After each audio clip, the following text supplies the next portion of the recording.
네, 여러분 반갑습니다. 안녕하세요. 내년 총선에서 우리 자유파가 이기지 못하면 윤석열 대통령 탄핵당할 수 있어요. 지금 국민의힘이 하나가 아니거든요.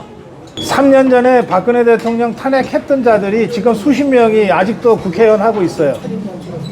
그리고 그 자들이 내년 총선에서 다시 공천받아서 뭐 어떻게든 살아남으려고 하고 있어요. 그런데 그 자들은 살아남고 총선은 우리가 져버리면 그러면 윤석열 대통령, 박근혜 대통령처럼 탄핵당할 수가 있다고요. 그러니까 굉장히 심각한 위기 상황이 올 수 있어요. 그래서 내년 총선은 져도 괜찮은데 이기면 좋은 그런 선거가 아니에요. 지면 진짜 다 죽는 선거예요. 아주 절박하게 내년 총선을 봐야 됩니다. 자, 그런데 지금 상태대로 하면 선거를 이긴다는 보장이 없어요. 여러분들은 어떻게 느끼실지 모르겠는데 지금 상태대로 가면 질 가능성이 더 높아요. 그래서 특단의 조치들이 필요한 거예요. 대통령도 이대로 가면 힘들다는 걸 아는 것 같아요. 그렇지만 윤석열 대통령이 직접 선거 개입하는 순간 그 대통령 선거 개입으로 공격을 받기 때문에 하고 싶어도 못합니다. 그러니까 오로지 그냥 당이 잘해주기를 바라는 수밖에 없는데 지금 김기현 체제가 이재명이를 상대로 내년 총선을 승리로 이끈다. 이거 누구도 별로 기대 못하고 있어요. 자, 그런 상태에서 지금 우리 자유파 국민들의 걱정이 굉장히 많아요. 저도 걱정이 많습니다. 제가 생각하는 내년 총선 승리는 세 가지를 잘하면 이긴다고 저는 생각하고 있어요. 세 가지. 우리가 세 가지를 잘하면 이긴다. 이재명이 실수 기대하지 말고 얼마 전까지만 해도 국민의힘이 이재명이 곧 감옥 간다고 생각하고 계산을 했어. 그러니까 이게 손님 실수로 이기는 걸로 계산을 했기 때문에 지금 패닉에 빠져 있는 거예요. 국민의힘이. 그러니까 이재명이가 어떻게 되건 상관없이 우리가 잘해서 승리한다 이렇게 생각하고 세 가지를 잘해야 된단 말이에요. 이 셋 중에 뒤에 두 가지가 더 중요해요. 먼저 첫 번째 얘기하는 거는 되면 좋지만 안 돼도 괜찮아. 자, 첫 번째가 뭐냐? 대통령 지지율. 대통령 지지율이 대선 때 얻은 득표수만큼만 회복되면 좋겠어. 48%. 1년 반 전에 48%를 이겼는데 지금 35%잖아. 그러니까 뭐 크게 안 바래요. 대선 때 이긴 만큼만 지지율을 회복했으면 좋겠다 이거. 그런데 이게 되면 좋은데 안 돼도 결정적으로 그것 때문에 뭐 선거 못하지는 않아요. 왜냐하면 어차피 선거는 대통령이 하는 게 아니고 당이 하는 거니까. 그래서 대통령실이 지지율 관리를 열심히 하고는 있는데 기왕이면 대선 때 이겼던 48% 해줬으면 좋겠다는 희망사항은 갖고 있어. 그런데 안 돼도 괜찮아. 그런데 이제 두 번째, 세 번째는 이건 안 되면 안 되는 거예요. 두 번째, 세 번째는 훨씬 중요해. 이건 당에서 해야 될 일인 거야. 자, 두 번째는 뭐냐? 두 번째는 공천혁명이야. 인물교체 공천혁명이야. 지금 모든 여론조사에서 현역 국회의원 안 찍겠다가 80%예요. 그건 국민의힘도 더불어민주당도 똑같아요. 호남도 영남도 똑같아요. 그러니까 지금처럼 여의도 정치를 국민들이 불신했던 때가 없어요. 그 전에도 정치 이렇게밖에 못하냐고 비판들이 있었지만 이번에 이 국회처럼 이게 개판인 국회가 없거든. 그래서 어느 때보다도 현역 정치인들에 대한 불신이 높아요. 그러면 어떻게 되냐? 못 믿겠다. 현역 의원 안 찍겠다고 하면 현역 의원을 바꿔 치우면 되잖아. 현역 의원을 바꾸면 되잖아. 공천할 때 현역 의원들을 다 떨어뜨리면 되잖아. 어느 쪽이 더 많이, 더 빨리 현역 의원들을 교체하느냐가 승부예요. 어느 쪽이 더 빨리 하느냐. 그런데 여기서 국민의힘이 더불어민주당보다 좀 유리해. 왜냐하면 현역이 우선 적어. 우리는 115명밖에 안 돼. 저쪽은 168명이나 돼. 거기에다가 저쪽은 이재명이가 공천을 행사하는데 이게 대통령이 아니잖아. 절대적인 힘이 아니거든. 지가 감옥 안 가려면은 비명계 반명계한테 잘 보여야 되잖아. 체포 동의안가 가결 안 시키려면. 그래서 함부로 못 쳐. 그러니까 저것들이 이 지난번에 체포 동의안 때문에 뭐 이상민이 뭐 서른이 몇 명 솎아낸다고 하지만 그것도 잘 못할 거야. 더불어민주당은 현역 의원이 거의 다 공천 받는다고 보면 돼요. 이게 역대 야당들은 다 그랬어. 그런데 공천혁명은 항상 여당에서 한 거예요. 여당에서 왜 공천혁명이 가능하냐? 대통령이라는 강력한 힘이 있기 때문에 그래. 현역 의원보다 대통령이 더 셀 거 아니야. 그러니까 대통령은 항상 자기가 펼치는 정치를 새로운 사람들과 하고 싶어 하거든. 지금 국회의원들은 3년 전에 황교안 때 공천받아서 국회의원이 됐기 때문에 윤석열 대통령하고 별로 관계도 없는 사람들이에요. 윤석열 대통령이 일일이 다 검증해서 공천 준 사람들이 아니라고. 자기가 대통령 되고 보니까 이미 국회의원 하고 있는 사람들이거든. 마음에 안 맞는 사람들이 굉장히 많아요. 그렇지만 꾹꾹 참고 여기까지 온 거야. 그런데 이제 윤석열 대통령이 뭔가 영향력을 행사할 수 있게 된 상황에서라면 기왕이면 자기랑 국정 운영의 철학이 같은 사람이 더 많이 나왔으면 하고 바랄 거 아니에요. 그러니까 기존의 현역 의원들을 대거 교체하고 싶다는 생각을 하는 것이 자연스러워. 다만 대통령이 직접 나서서는 못하는 거예요. 그래서 이걸 당에서 인물 교체하고 공천혁명을 대대적으로 해야 되는 거예요. 그게 대통령의 뜻에 부합하는 거야. 그리고 이것이 지금의 민심에 부합하는 거예요. 이 인물교체 공천혁명과 관련해서는 복잡하게 생각할 거 하나도 없어요. 이렇게 생각하시면 돼요. 대안이 있냐 없냐 이런 거 따지지 말라고. 원래 현역 의원들을 교체하고 그 자리에 누군가를 새로 공천하려면 현역 의원은 이미 4년이건 8년이건 국회의원을 했잖아. 그 사람하고 새 정치 신인하고 딱 비교를 하면 정치 신인이 아무래도 딸리지. 정치 구력이나 여러 가지 점에서. 그래서 대안이 있니 없니 그런단 말이에요. 그런 게 아니고 인물교체, 정치교체, 공천혁명으로 갈 때는 기준이 딱 하나야. 정치를 제일 덜한 사람이 제일 좋아. 정치권의 경력이 제일 작은 사람이 제일 좋다고. 국민들이 원하는 거예요. 국민들은 지금 국민의힘에서 30년 당원 생활한 사람보다는 아직 입당도 해본 적 없는 사람을 더 원한단 말이에요. 국민의힘에서 뭐 이런 당직 저런 당직 많이 거친 사람보다는 그냥 정치판에 뛰어든 지 한 달밖에 안 되는 사람이 더 지금 우리나라에 필요하다고 생각하는 거예요. 그래서 이 인물교체 공천혁명의 시대에는 정치판과 거리가 멀었던 사람이 무조건 유리한 거예요. 지금 그거를 우리 국민이 원하고 있는 거예요. 그래서 제가 2달 전부터 저녁 방송을 없애고 거의 매일 평일날 포함해서 거의 매일 지역을 다니는데 저는 이미 정치판에 오래 몸담았던 사람들 별로 안 만나요. 만나봤자 별로 소용도 없어. 의미도 없어. 지금 국민이 바라는 그런 사람이 아니거든.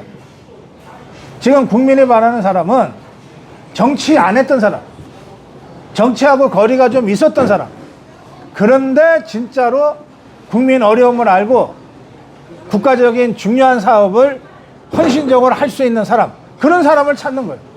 그래서 우리 고성국 TV도 그런 사람을 찾아서 전국을 돌아다니고 있어요.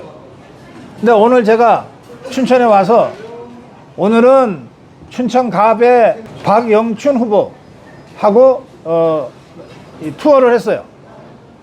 그리고 내일은 춘천을 하고 양구, 화천, 철원 지역으로 돼 있는 이 지역에 허인구 후보랑 투어를 할 거예요. 그런데 두 사람 다 공통점이 정치하고는 일면식도 없는 사람들. 이 사람들이 어설프게 무슨 중앙당의 무슨 위원장이니 부위원장이니 이런 거 경력이라고 써놓고 다녔으면 내 별로 만나고 싶은 생각 없었을 거예요. 이 이력을 보니까 정치 이력이 하나도 없어요. 바로 지금 국민이 원하는 그런 사람들인 거예요. 그래서 제가 춘천에 와서 오늘 내일 이틀 동안 춘천 지역에서 이 두 분과 제가 하려고 그래요. 오늘 우리 박영춘 후보하고 투어를 했고 내일 허인구 후보하고 투어를 합니다. 이제 하나 더 말씀드리고 이제 두 분과 얘기 좀 나눌게요. 세 가지 잘하면 된다 그랬죠. 그 중에 첫 번째 거는 되면 좋지만 안 돼도 상관없다 그랬어. 그게 뭐요? 대통령 지지율. 그 다음에 두 번째, 세 번째는 꼭 돼야 된다 그랬어. 두 번째가 뭐요? 공천혁명. 이런 사람들 공천하면 공천혁명 되는 거예요. 그 다음에 세 번째가 뭐냐? 세 번째가 총선거는 전국 선거기 때문에 지역에서 이삽 죽고 다니듯이 이렇게 다녀서 이기는 선거는 아니에요. 기본적으로 이거는 전국의 권력을 둘러싼, 의회 권력을 둘러싼 전국 선거야. 그래서 기본적으로 중앙당에서의 공중전이 핵심이야. 쉽게 말해서 이 지역에서 한 달 내내 고생해서 경조사 찾아다니고 무슨 행사 찾아다니고 무슨 동창회 연고 찾아다니고 해갖고서 한 2% 4% 올려놨다고 쳐. 중앙당의 선대위에 무슨 위원장, 선대위의 대변인 또는 현역 국회의원 누가 말 한마디 잘못해서 구설수에 올라버리면 하룻밤 사이에 5% 10% 뚝뚝 떨어지는 거예요. 우리가 3년 전 선거 때 그런 거 당했잖아. 지역에서 아무리 열심히 해도 중앙당에서 공천을 막 호떡 뒤집듯이 이래 했다가 저래 했다가 막 하면서 3% 5% 뚝뚝 떨어졌단 말이에요. 그게 서너 번 계속돼 버리니까 완전 역전패 당한 거 아니에요. 그래서 전국 선거에서 제일 중요한 공중전을 제대로 할 수 있는 선대위를 잘 꾸리느냐, 이게 핵심이에요. 지역에서 출마할 여러분들의 의지와 별로 관계가 없는 거야. 어떻게 중앙당의 선대위원회를 잘 꾸려서 선대위원장, 선대위 대변인 이런 사람들을 제대로 된 좌파와 종북주사파와 공중전에서 맞짱 떠서 이길 수 있는 그런 사람들로 구성을 할 수 있느냐, 이게 핵심이에요. 이 세 가지를 잘 하면 우리가 선거에서 이길 수 있어요. 오늘은 첫 번째 대통령 지지율 문제는 우리가 여기서 뭐 감나라 배나라 할 수 있는 문제가 아니잖아. 빼고 세 번째 공중전을 할 수 있는 선대위 구성, 이것도 여러분들이 지금 저하고 여기서 의논해 갖고 이 사람으로 하자 이렇게 해서 될 일도 아니잖아. 첫 번째 세 번째 문제를 논의로 하고 두 번째 문제 공천혁명 인물교체, 이걸 어떻게 할 거냐, 이전 관련해서 제가 전국을 돌면서 지금 그런 새로운 인물들을 만나고 있어요.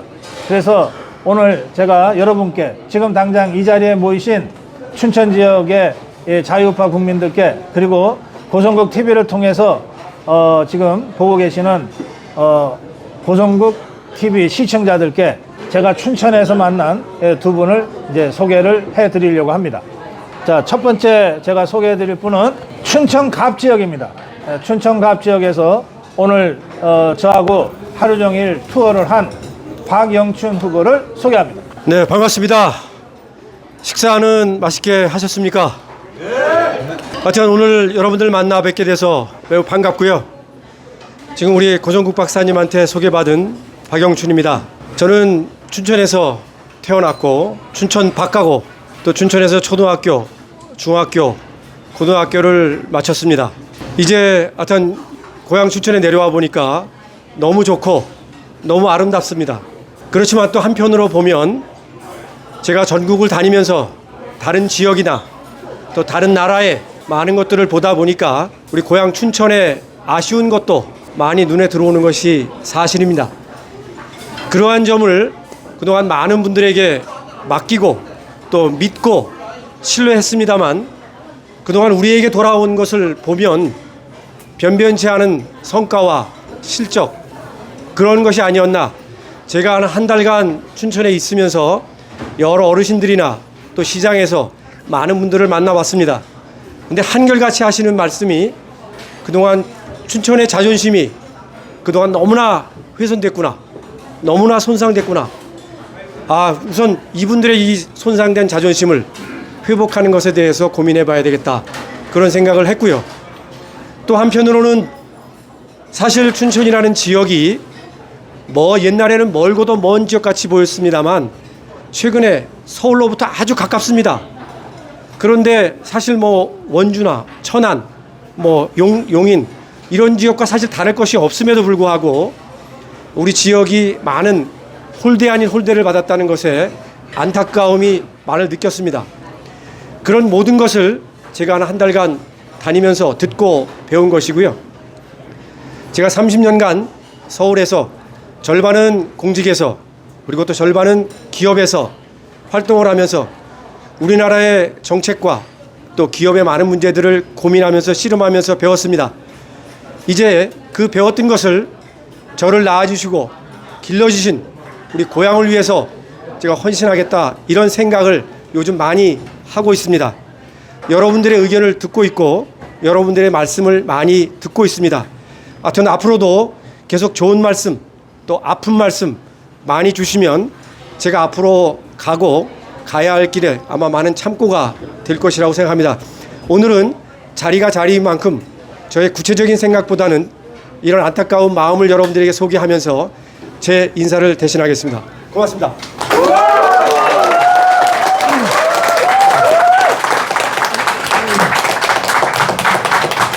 예, 우리 박영춘 후보의 소개가 있었는데 그 절반은 공직에서 그랬잖아요. 예, 절반은 기획재정부에서 금융통으로 그리고 절반은 기업에서 그랬는데 절반은 SK에서 예, 미래전략 쪽에서 이렇게 일을 했어요. 그래서 제가 프로필을 보니까 정치 이력이 하나도 없어서 그래서 제가 한번 대화를 해보자 이렇게 생각을 했어요. 예, 그래서 제가 오늘 춘천 시내를 다니면서 저도 저 어릴 때 춘천에서 한 2년인가 살았어요. 제 선친이 직업군인이셔가지고 예, 춘천에서 한 2년 살았다고 그래요.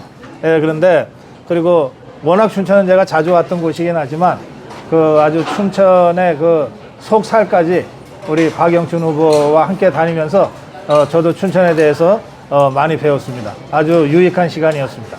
자, 그 다음에 춘천에 을지역이 있어요.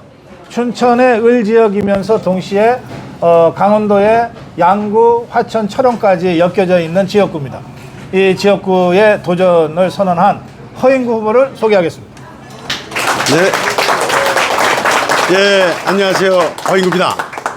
우선 고종욱 박사님을 모시고 우리 보수와 자유의 가치를 사랑하는 우리 같은 동료분들과 이렇게 한자리하게 된 것을 아주 영광스럽고 고맙게 생각합니다. 훌륭한 분을 모시고 좋은 말씀을 드릴 때 누구와 함께 같이 듣냐가 참 중요하다고 생각합니다. 근데 우리 박영춘 후보와 저의 동료들 또 아미고가 이 고종욱 박사를 사랑하는 모임이라고 그래요. 그게 아마 자유와 보수 가치를 사랑하는 분이고 또 민주평등 분들 한자리 함께 해서 너무 좋습니다. 저는 이 대롱산 중턱에서 태어났습니다. 춘성군 동면 만천이 가장 끝집 그 명봉 입구에서 태어나가지고 그 산속에서 춘천 시내를 바라보면서 컸습니다. 그리고 학창 시절은 이 소양강 호반을 바라보면서 강과 산의 전기를 받고 태어났습니다. 그러면서 서울에서 40년째 될 때 고등학교 졸업하고 다시 춘천으로 돌아왔습니다. 느끼는 게 춘천 수도권과 서울과 지방 간의 격차도 심하지만 지방 간의 격차도 참 심합니다. 춘천도 강남과 강북 결국 춘천을 크게 키우는 것은 수도권과의 근접거리를 가까웠게 하는 것도 있지만 강남 못지않게 강북을 키우고 지역균형을 이루고 춘천의 확장 철원 하천 양구를 같이 춘천과 함께 더불어 키우는 것 그리고 언제 올지 모르지만 갑자기 올 수도 있고 늦게 올 수도 있습니다. 통일의 한국시대에 대비해서 이 춘천권을 어떻게 준비하는가 아마도 통일의 한국시대가 되면 전 세계에서 가장 보물단지 보호가 될 것이 이 춘천권이 아닐까 그거를 미리 준비하는 정치인이 되겠다. 고 박사님 말씀하신 대로 저는 38년을 언론만 했습니다. 근데 언론에서 정치, 경제, 사회, 문화, 종교, 체육, 문화까지 다 다뤘습니다. 이걸 종합적으로 봉사할 부분이 정치라고 생각했고 그 정치를 봉사할 부분은 내 고향 춘천이라고 생각했고 내 고향 춘천이 확장돼 나갈 철원 나주 양구가 포함된 의리라고 생각했고 그걸 키워서 대한민국의 지역 균형을 이루는 게 대한민국을 부강하게 만드는 길이라고 생각했습니다. 그래서 저는 의를 선택했고 의에 최선을 다해서 반드시 이뤄낼 것입니다. 대통령 지지율 상당히 중요합니다. 말씀하실 때 그게 뭐 돼도 좋고 안 돼도 되는데 반드시 대선 때 지지율을 확보해야 된다고 생각합니다. 그리고 과감한 이 새로운 인물 교체. 제가 3일 동안 철원을 다녀왔어요. 여기 돌아오자마자 여기 왔는데요. 그 철원에 가서도 구석구석 시골 계신 분까지도 이전 민도가 높았을 때 그분 다 그런 얘기를 합니다. 지금처럼 정치가 이렇게 된 걸 바꾸려면 새로운 인물이 나와야 된다. 당신 열심히 잘하시오. 잘하겠다 그랬습니다. 아까 세 가지 말씀하신 거 반드시 이루어내는 3.1군 허인구가 되겠습니다. 감사합니다.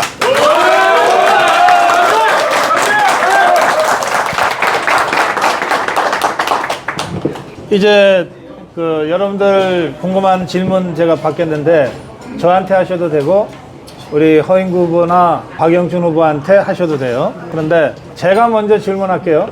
이재명이 문재인을 어떻게 할 거냐. 예, 내년에 국회의원이 되시면 그 문제에 대한 결단이 필요하거든요. 이재명이 하고 문재인이 어떻게 할 겁니까? 우리말에 사필 규정이라고 있습니다. 그거는 법적인 사필 규정도 있고 도덕적인 사필 규정도 있습니다. 법적으로는 법조인들에 맡겨서 반드시 죄가 있고 문제가 있다면 죄값을 받고 문제에 대한 과를 받아야 된다고 생각합니다. 도덕적인 부분은 정치인으로서 민심과 함께해야 됩니다. 민심을 움직여서 민심으로 해결할 수 있는 부분이 있습니다. 법적인 부분, 도덕적인 부분, 양쪽 부분에 다 문제를 해서 사필 규정으로 제자리 갈 수 있도록 잘못된 분은 잘못된 것으로 그렇게 하겠습니다. 그래요. 네, 제자리로 보내겠다고 하니까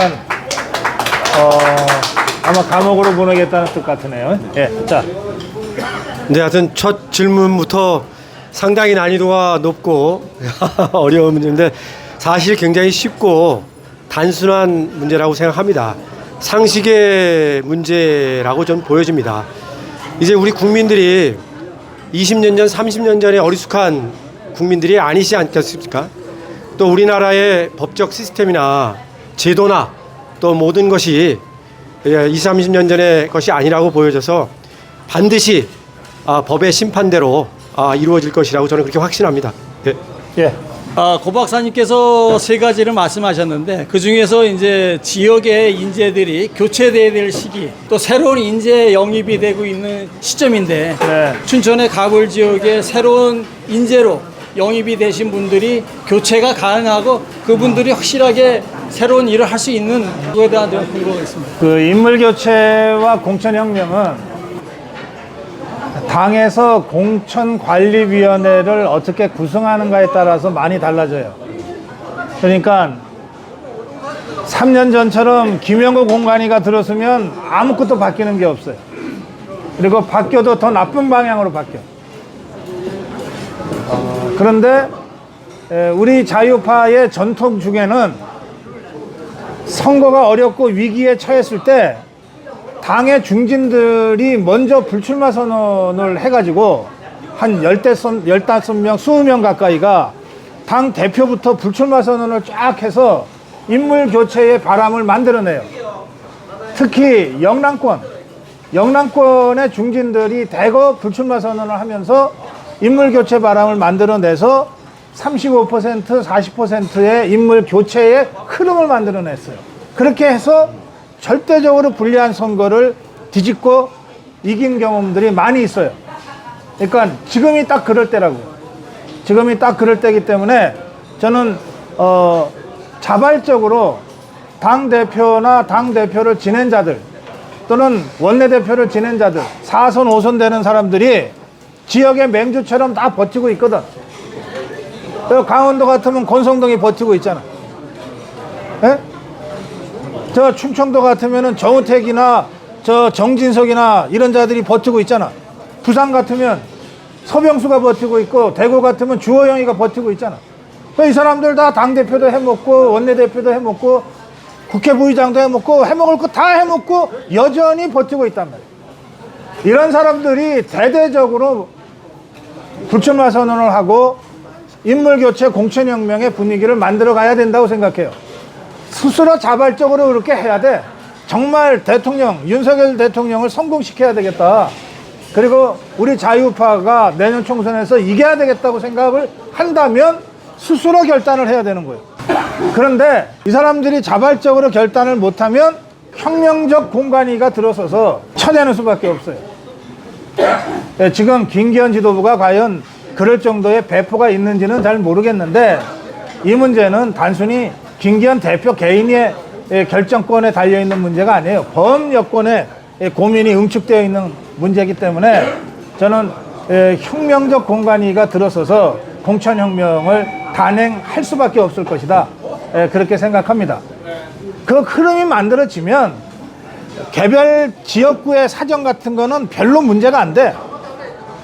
근데 그 흐름이 안 만들어지면 이 지역에 삼선이 버티고 있는데 그게 교체가 가능해? 막 이런 식으로 잔계산을 하게 된다니까. 그러면 지는 거예요. 큰 이 트렌드를 어떻게 만들어낼 거냐, 이게 핵심이에요. 그리고 그것은 올해 연말 내년 초까지 결정이 될 겁니다. 그리고 우리 자유우파 국민들 절대 다수가 그런 대대적인 공천혁명의 흐름을 만들어내야 된다고 생각하고 있기 때문에 저는 그렇게 될 거다 이렇게 생각하고, 저도 그 흐름을 만들어내기 위해서 이리 뛰고 저리 뛰고 하고 있어요. 그 다음에 어쨌든 이게 방송에 나가기 때문에 그냥 좋은 덕담 말씀이라고 생각하고 넘어갈 수도 있지만, 제 출마 문제인데요. 저는 이미 수십 차례 제가 직접 출마해서 국회의원 되는 거는 안 한다. 그거는 고성국의 길이 아니다 하고 이유까지 자세히 설명을 여러 번 해놨어요. 제가 윤석열 대통령을 성공시키기 위해서 제가 국회의원 뺏지다는 것보다 훨씬 더 중요한 일이 있다고 제 스스로 생각합니다. 그러니까 저의 출마 문제는 그렇게 여러분들이 이해해 주시면 좋겠습니다. 아주 간략하게라도 두 분이 생각하는 춘천 발전 비전에 대해서는 한 말씀씩 하시는 게 좋겠어요. 춘천은 강점이 참 많은 곳입니다. 여러 강점이 있지만 잘 아시겠지만 소양강과 북한강이 만나가지고 섬 3개를 갖고 있습니다. 위도, 중도, 고슴도섬 있고 크고 작은 산들이 많습니다. 우리가 멀리서 찾을 게 아니라 이 산과 강을 어떻게 가장 잘 활용할 것인가, 이게 춘천의 미래 비전이라고 생각합니다. 거기 플러스 해가지고 거기다 문화와 역사를 입혀야죠. 문화 역사는 없는 우리가 감춰진 역사를 찾아 발굴을 해가지고 우리 강원도 춘천의 역사를 바로 세워가지고 춘천의 자연에다 역사와 문화를 입히는 겁니다. 저희가 상수원 보유구를 해가지고 산으로 발전시키는 데는 한계가 있었습니다. 그래서 우리가 갖고 있는 자연과 산과 강을 잘 강점으로 활용하고 거기다가 춘천이 갖고 있는 문화와 역사를 입히고 플러스 해가지고 이제는 환경 친화적인 4차 산업은 다 환경 친화적인 산업입니다. 지식 산업을 발전시키는 겁니다. 우리가 기업 도시도 뺏겼고 혁신 도시 뺏겼다고 우려하지 맙시다. 이제는 공간의 개념이 땅을 넘어서는 인터넷 컴퓨터 안의 공간을 활용할 수가 있습니다. 그래가지고 자연이 아름다운 춘천, 그리고 지식 산업이 발전한 춘천, 이것을 저는 춘천의 미래 산업이라고 생각합니다. 춘천의 미래 비전이라고 생각합니다. 네. 그래서 춘천이 인구가 적다, 강원도 이런 그 어려움이 많은데 이런 어려움을 극복할 수 있는, 열심히 일하고 행복하게 일하면 더 행복해지는 춘천 사람이 되도록 하겠습니다. 구체적인 내용이야 점차 이제 시간이 가면서 여러분들의 의견을 모아서 제가 밝힐 기회가 있겠습니다만, 기본적으로 저는 춘천이 조금 더 젊어지고 좀 더 활력을 찾는 모습을 갖기를 원합니다. 그래서 우리 강원대학도 있고 한림대학도 있고 우리 젊은이들이 지금 미래에 대한 꿈을 못 가졌다고 요즘 많은 한탄을 듣습니다. 그래서 그 젊은 친구들이 앞으로 춘천 지역에서, 강원도에서 꿈을 갖고 도를 위해서 열심히 일할 수 있는 그런 환경 조성에 또 벤처를 키우고 또 그들의 일자리를 만들어주는 곳에 열심히 매진하겠다는 말씀을 드리고, 또 한편으로는 우리 춘천시 자체에 많은 현안 과제들이 이미 있습니다. 여러분들 잘 아시다시피 지금 캠페이지 재개발 문제가 있고, 지금 이제 도청 이전에 따른 그 강원도 도심, 춘천의 도심의 재개발 문제, 명동 상권의 발전 문제, 이런 많은 현안들이 복잡하게 얽혀 있다는 걸 알고, 이게 어제 오늘의 문제도 아니라는 것도 너무 잘 알고 있습니다. 그래서 지역의 많은 전문가들, 어르신들, 또 지사님, 또 각종 우리 도의원, 시의원님들하고 제가 힘을 합쳐서 지금 걸려있는 현안을 제가 중앙과 협의해서 어떻게 인허가 문제를 풀고, 어떻게 예산 문제를 풀고, 어떻게 많은 대기업들이 춘천에 관심을 가질지에 대해서 제가 국회의원으로서 만약 된다면 그런 꿈을 갖고 열심히 하는 문제에 대해서 심도 있게 고민하도록 그렇게 하겠습니다. 제가 한 분을 잠깐 소개해 드릴게요. 우리 김혜란 변호사. 이분은 제가 현장에서 조금 전에 인사를 했는데 춘천 갑지역 우리 박영춘 후보가 준비하고 있는 춘천 갑지역에 내년도 총선거에 나가겠다고 준비하고 있는 분이에요. 그러니까 두 분은 경쟁자죠. 근데 저는 자유파는 바로 이 치열한 경쟁 그리고 서로를 존중하면서 경쟁의 결과에 승복하는 이런 아름다운 전통을 갖고 있다고 생각합니다. 그래서 오늘 자리가 우리 박영춘 후보와 허인구 후보를 중심으로 만든 자리이지만 이 자리에 내년 총선을 준비하면서 왔다고 인사를 하셨는데 제가 이거 소개를 안 해드리는 거는 예가 아니다 이렇게 생각해서 제가 말씀하는 기회를 드리는 거니까 여러분들 박수로 환영해 주세요.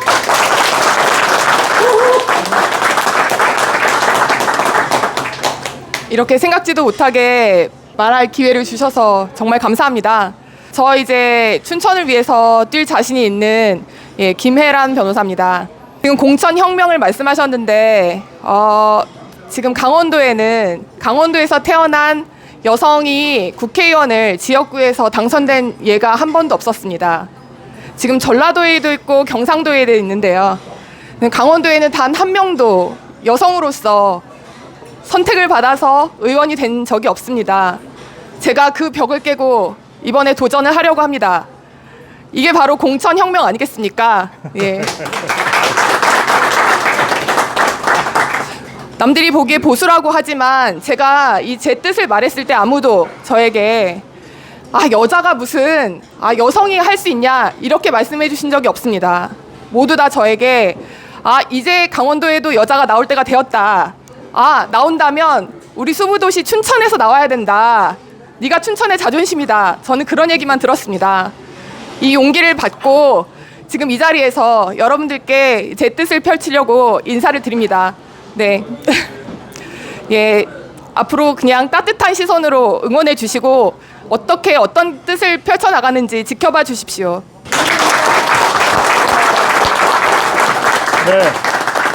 네, 고맙습니다. 우리 김혜란 변호사는 춘천지법의 판사를 역임하고 그리고 변호사 개업을 하면서 정치 입문을 선언했어요. 여러분들 따뜻한 관심과 그 마음을 모아주시면 좋겠습니다. 오늘 이렇게 춘천을 제가 3년 전에 와가지고 그 당시에는 김진태 후보하고 한기호 후보였는데 다니면서 진짜 고생 많이 했어요. 그리고 설마 김진태가 지랴 그랬어. 선거라고 하는 게 정말 그 사람 힘으로는 안 되는 부분이 있더라고요. 그래서 3년 전 총선 대참패에도 충격을 받았고 춘천 생각하면 지금도 그때 김진태 떨어진 것에 대한 아쉬움이 있어요. 물론 그 후에 도지사가 돼서 강원도 발전을 위해서 열심히 뛰어다니고 있습니다만 그런데 그때하고 지금 많이 바뀌었어요. 3년 전에도 제가 전국을 다니면서 177명의 후보들과 인터뷰를 했어요. 현장 인터뷰를. 3년 전에. 지금 제가 스타트를 해서 지금 한 30명 정도 한 것 같은데요. 내가 총선 때까지 200명 넘길 거예요. 그런데 지금은 가는 곳마다 복수의 후보들이 있어요. 오늘도 당장 춘천갑에 2명의 후보를 만났는데 어디를 가든지 간에 2명 이상이야. 이거는요, 우리 자유파 입장에서는 무조건 좋은 일입니다. 후보가 많고 그들이 치열하게 경쟁해서 진짜 경쟁력 있는 후보를 본선에 내는데 경쟁을 같이 하면은 승복이 되거든. 이거를 중간에 인위적으로 잘라버리면은 승복이 안 되니까 무소속 출마 막 이런 식으로 해서 자유파 표가 갈려버리는 거예요. 그러니까 저는 치열한 경쟁과 승복이라고 하는 것이 우리 자유파 많이 갖고 있는 아름다운 덕목이다. 그 점을 우리 후보들과 함께 확인하고 싶고 오늘 여러분들 함께 해주신 여러분들께 모두 서로에게 박수를 보내면서 이 시간 마무리하겠습니다. 고맙습니다.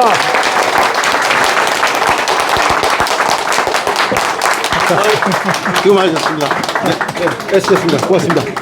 그래서 네.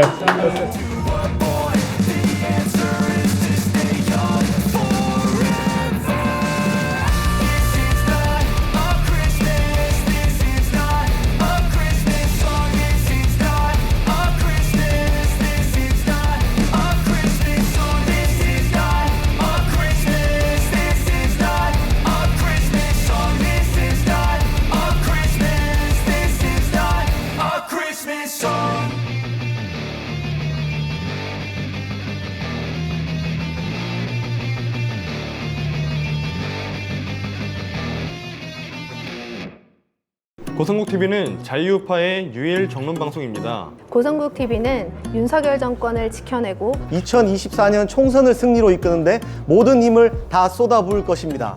고성국TV가 어떠한 외압에도 흔들리지 않고 오로지 자유우파의 정론방송으로 나아갈 수 있도록 후원해 주십시오. 지금 바로 010-9045-3010으로 전화 주십시오. 정론방송으로 보답하겠습니다. 감사합니다. 고성국TV 화이팅!